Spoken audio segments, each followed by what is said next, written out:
Esta tarde vamos a hablar de una serie de eventos que han marcado lo que somos hoy día y que nos ponen las cosas en perspectiva. Y lo vamos a hacer en varios envíos. Bueno, ¿qué es un preámbulo ideológico? ¿Qué es la ideología? La gente declara saber qué es la ideología, pero de todas las definiciones que usualmente podría compartir con ustedes, me quedo con esta: el uso de ideas con fines políticos, con fines de convencer, retóricos, con fines de establecer una senda, pero también con fines de ganar una elección. En esta discusión vamos a comenzar básicamente enfocando todo desde el punto de vista de lo que es la política económica o manejo económico. Y ahí los economistas podemos pasarnos la vida discutiendo sobre cómo alcanzar estabilidad macroeconómica, cómo alcanzar desarrollo, cómo administrar la ayuda si nos conviene acaso, cómo le sacamos las plumas a la gallina, o sea, cómo recaudamos impuestos, cómo desarrollamos una industria y sobre todo cómo y cuánto invertir en servicios para que la gente sea más feliz. Pero todo eso implica casi todo. Y si nos preguntamos, por ejemplo, cuáles son las políticas económicas en el Perú, deberíamos preocuparnos en cuánto, cuándo. Y lo que hacemos en esta reunión, básicamente, es tomar una perspectiva desde los años 60 hasta la fecha. Ahí en el lado superior izquierdo tenemos al servicial militar Velasco Alvarado con su mentor, eh, don Fernando Belaúnde. Luego viene el señor Morales Bermúdez, transfiriéndole a Belaúnde nuevamente el poder.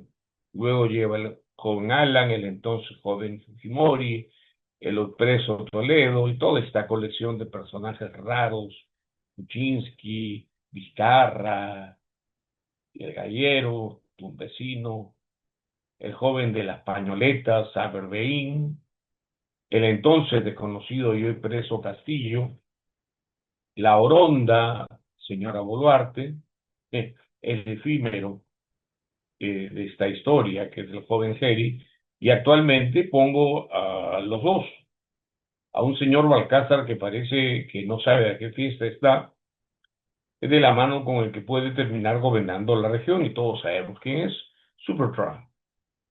En este contexto, vale la pena destacar que si hablamos de ideología en el Perú, usted debe estudiar y conocer al menos dos casos: socialismo, el desprecio a la propiedad y a la libertad de otros, siempre traficado con grados; el mercantilismo, el desprecio y la opresión a nombre de favorecer a algún empresario o mercader.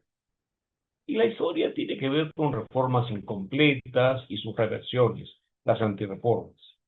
Para hablar de esto y no caer en el manoseo y sobre todo en el engaño, es bueno discriminar lo que los gringos llaman fake, lo que es engañoso, falso, y lo que es un hecho.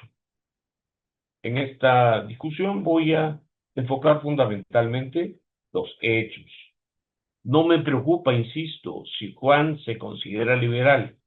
Solo es relevante en una discusión ideológica cuando Juan respeta la propiedad privada. No me interesa su retórica. Al grueso de la gente entiendo que para ellos todo es la retórica. En esta conversación no ganamos nada si hacemos eso.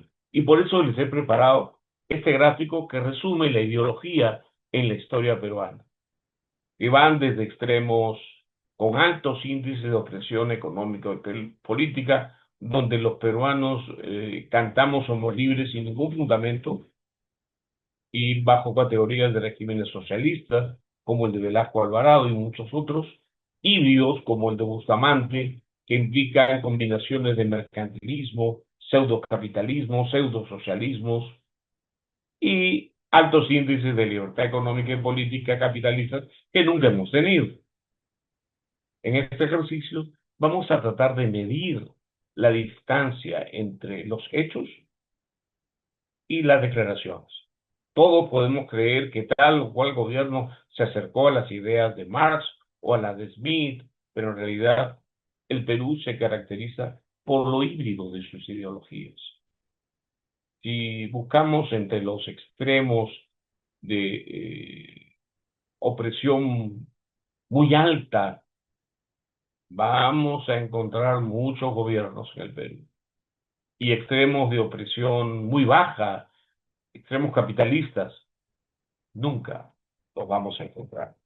Y para ello, los invito a observar esta pirámide. ¿Cuán opresores han sido nuestros gobiernos? Y para eso les he preparado dos antesalas completamente disímiles.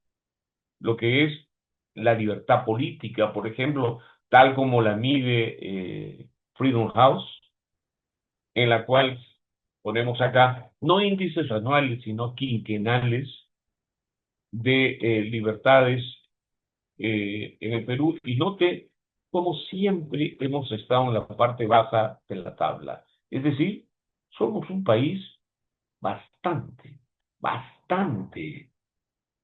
opresor. Tal vez no deberíamos cantar somos libres, nunca hemos sido libres. Se es libre cuando el eje del gráfico que usted está viendo está muy cerca del 100 y usted ve que nos sentimos libres, que cantamos somos libres, pero la opresión no solo es alta o la libertad no solo es baja, sino que cae la libertad y aumenta la opresión. ¿Y cómo sucede esto? El subgrafo de la derecha le explica lo que pasó en términos de los derechos políticos y las libertades civiles. Las libertades civiles, obviamente, caen, perdón, claro, y los derechos políticos suben. Aumentan los derechos, se reducen las libertades. Avance del socialismo, avance de la opresión, estancamiento de la economía. Parte de las discusiones que vamos a tomar nos refieren a este fenómeno. Quizás lo más relevante, si usted quiere comprender el retroceso peruano, enfoca el lado político. Como todos los gobiernos que hemos revisado en esta discusión a toda velocidad, básicamente y de manera consistente, inyectan derechos y reducen libertades. El resultado es el país que vamos a ver en la colección de presentaciones. Pero esto es o implica una medición de libertad estrictamente política, de derechos políticos y libertades civiles. En materia económica, en la antesala 2, encontramos algo sustantivamente distinto. Se parece en el hecho de que nunca hemos sido libres, el índice de libertad siempre ha sido bajo y el índice que importa, que es el componente de respeto a la propiedad privada, ha sido aún más bajo. Somos un país que sabe que para oprimir a alguien, como diría Proudhon, hay que quitarle su propiedad privada. Hay que hacerle creer que la propiedad privada es solo para los ricos, cuando la propiedad privada es la gran defensa del bienestar de los pobres. Y aquí, lo que nos muestra la historia del Perú, desde los años 90 a la fecha, que se pueden medir estas libertades, es que somos un país que no importa si gobierna en PPK o Castillo, caemos en una zona de alta opresión económica. Alta opresión política, alta opresión económica. No estamos tan lejos de Cuba. De hecho, nos parecemos más a Cuba que a países libres. Si queremos encontrar por qué en Finlandia o en Suecia o en Noruega funciona un estado de bienestar, miren estos indicadores. Allá los indicadores quinquenales de libertad, tanto económica como política, son altísimos. Acá son bajos. Este es el camotito de ceviche. Esta es la esencia de por qué, no importando quién nos ha gobernado, siempre hemos caído en la opresión, en la sujeción del peruano. De hecho, siempre cantamos somos libres sin mayor fundamento. Y esto, señores, hasta el año 2025. ¿Qué nos deja esta discusión? Que debemos tener muchísimo cuidado en definir lo que es comunismo, capitalismo, izquierda o derecha. No es cierto que la izquierda y la derecha son categorías superadas. No es cierto que el comunismo y el capitalismo y cualquier otra bipolaridad política implica algo que ya pasó a la historia. Siempre en medio de los extremos de opresión o de libertad, como usted refiere, hay intervalos. De hecho, los países se mueven dentro de estos intervalos. A veces pasamos de comunismo a un socialismo de mercado, a una economía social de mercado, a un mercantilismo explícito, y casi nunca, en el mundo también, y en el Perú, hemos alcanzado ideales de libertad política, económica, ideales democráticos de libertad. Eso que Adam Smith llamaba un sistema de libertad natural o simplemente capitalismo. Ojo con eso. No hay nada, nada más extraño al Perú y su historia que el capitalismo. De socialismo sí hemos tenido referentes, por ejemplo, en los tiempos de la hedionda dictadura de Juan Velasco Alvarado.